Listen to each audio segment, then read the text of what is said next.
नमस्कार, बहुत बहुत स्वागत है आपका मुंबई महानगर में। मैं हूं आपके साथ रूबी और आज के इस खास एपिसोड में हम आपको बताने जा रहे हैं आपकी ज़िंदगी से जुड़ी ऐसी अहम जानकारी जो शायद आपकी ज़िंदगी बदल देगी। जी हाँ, दुनिया में बहुत से लोग खर्राटों से परेशान हैं। खुद तो उन्हें खर्राटों की समस्या रहती ही है, लेकिन आसपास के लोग उनके खर्राटों से परेशान रहते हैं। रात में सोते समय खर्राटे लेने की समस्या इन दिनों इतनी सामान्य होती जा रही है कि अब इसे समस्या समझना ही छोड़ दिया गया है। हालांकि खर्राटे लेने वाला इंसान के लिए ये उतनी समस्या वाली बात नहीं उगती, लेकिन जो भी उसके आसपास सोता है उसकी नींद खराब हो जाती है। यहाँ तक कि अब तो खर्राटे तलाक का कारण तक बनते जा रहे हैं। जी हाँ, आपने बिल्कुल सही सुना। सालों से इन खर्राटों की वजह से भारत में तलाक के मामले बढ़े हैं। इसे स्लीप डिवोर्स नाम दिया गया है। पिछले दिनों उत्तर प्रदेश की एक महिला ने अपने पति से तलाक सिर्फ खर्राटों की वजह से मांगा था। महिला के पति को थ्रोटल प्रॉब्लम थी, जिस वजह से महिला की नींद रोजाना खराब हो रही थी। पति के खर्राटे की वजह से उसे मानसिक तनाव हो रहा था। ये समस्या सिर्फ भारत में ही नहीं, विदेशों में भी है। पिछले कुछ वर्षों में कपल के अलग अलग कमरे में सोने का चलन अमेरिका में बढ़ा है। इंटरनेशनल हाउसवाइफ्स एसोसिएशन ने जनवरी 2023 में एक सर्वे किया, जिसमें पता चला कि अमेरिका में 20% कपल एक साथ नहीं सोते हैं। इसकी एक वजह है कि पति या पत्नी में से एक का खर्राटे लेना। ऐसे में अगर आपके घर में भी कोई खर्राटे लेता है तो आप ज़रूर इस प्रॉब्लम से जूझ रहे होंगे। अगर आपको खर्राटे आते हैं और आपकी वजह से आपके साथ सोने वाला व्यक्ति परेशान है और इन सब बातों को जानने के बाद भी आप अपनी इस समस्या से छुटकारा नहीं पा सके, तो चलिए हम आपको कुछ ऐसे उपाय बताते हैं जिससे आप काफ़ी हद तक इस समस्या से छुटकारा पा सकते हैं। तो सबसे पहले जानेंगे कि आखिर खर्राटे क्यों आते हैं। तो खर्राटे आने के कई कारण हो सकते हैं, जैसे जीभ, गले, मुंह और श्वास नली भी खर्राटे आने का कारण हो सकता है। सांस अंदर लेने और छोड़ने पर ये कंपन करते हैं, जिससे खर्राटे आते हैं। ऐसा इसलिए होता है क्योंकि जब आप सो रहे हो तो शरीर के ये हिस्से शिथिल और संकुचित हो जाते हैं।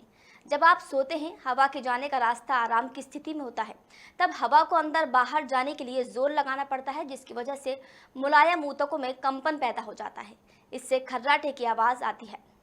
अब ये भी जानना ज़रूरी हो जाता है कि आखिर खर्राटे आने का कारण क्या है। तो ये भी अच्छे से जान लीजिए कि ज़्यादा वजन होने पर लोगों को खर्राटों की समस्या हो जाती है। इसके अलावा स्मोकिंग, ज़्यादा शराब पीने, सोने के दौरान गले पर दबाव पड़ने से लोगों को भी खर्राटे की समस्या हो जाती है। कुछ रोग होने के चलते भी खर्राटे की समस्या होती है। उदाहरण के लिए स्लीप एपनिया होने पर खर्राटों का जोखिम रहता है। इस समस्या में सोने के दौरान सांस रुक रुक कर चलती है। अब हम आपको बताएंगे कि खर्राटे की वजह से आपको किस तरह की दिक्कतें हो सकती हैं और कौन कौन सी बीमारियों का खतरा बढ़ सकता है।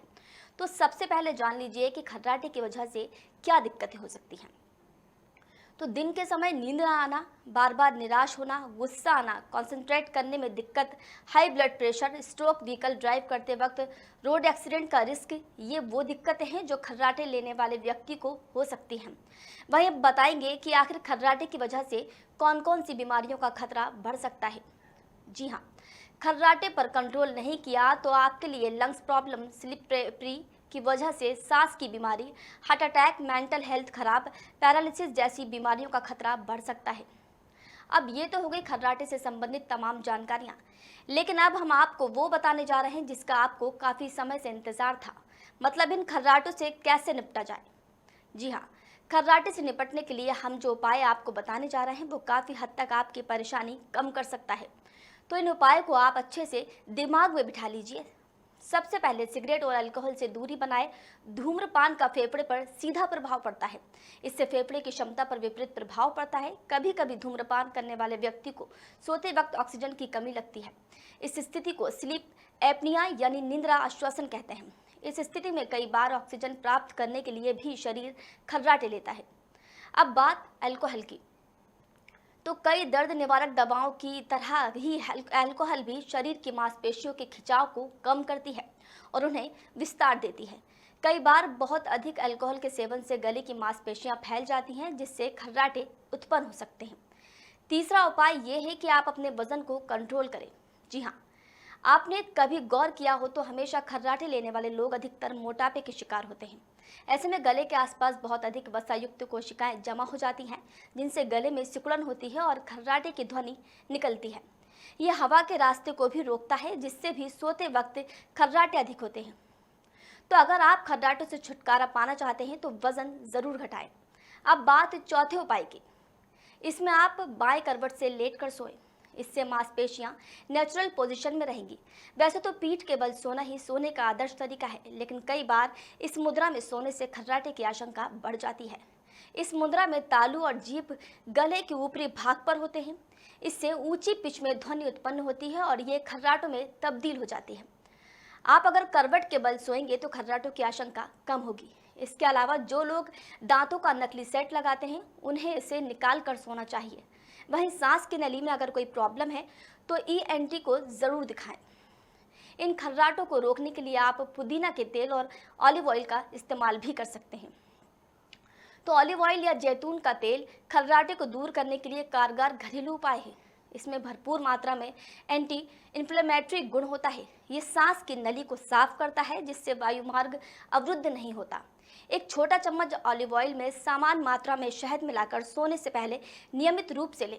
इससे गले में कंपन कम होगा और खर्राटों को रोकने में मदद मिलेगी। वहीं पुदीना का तेल भी खर्राटे रोकने में कारगर साबित हो सकता है। वैसे तो पुदीना कई बीमारियों में रामबाण की तरह काम करता है, लेकिन गले को साफ करने में पुदीना का कोई जवाब नहीं। पुदीना का तेल गले और नाक के छेदों की सूजन को कम करने का काम करता है।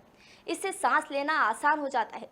सोने से पहले पेपरमेंट ऑयल की कुछ बूंदों को पानी में डालकर गरारा कर लें। इस उपाय को कुछ दिन तक करते रहें, फर्क आपके सामने होगा। तो उम्मीद है कि आपको हमारी ये जानकारी अच्छी लगी होगी। अगर हाँ तो कमेंट करके ज़रूर बताएं। साथ ही वीडियो को लाइक, शेयर और हमारे चैनल मुंबई महानगर को सब्सक्राइब करना बिल्कुल ना भूलें। फिर मिलते हैं अगले वीडियो में किसी नई जानकारी के साथ। नमस्कार।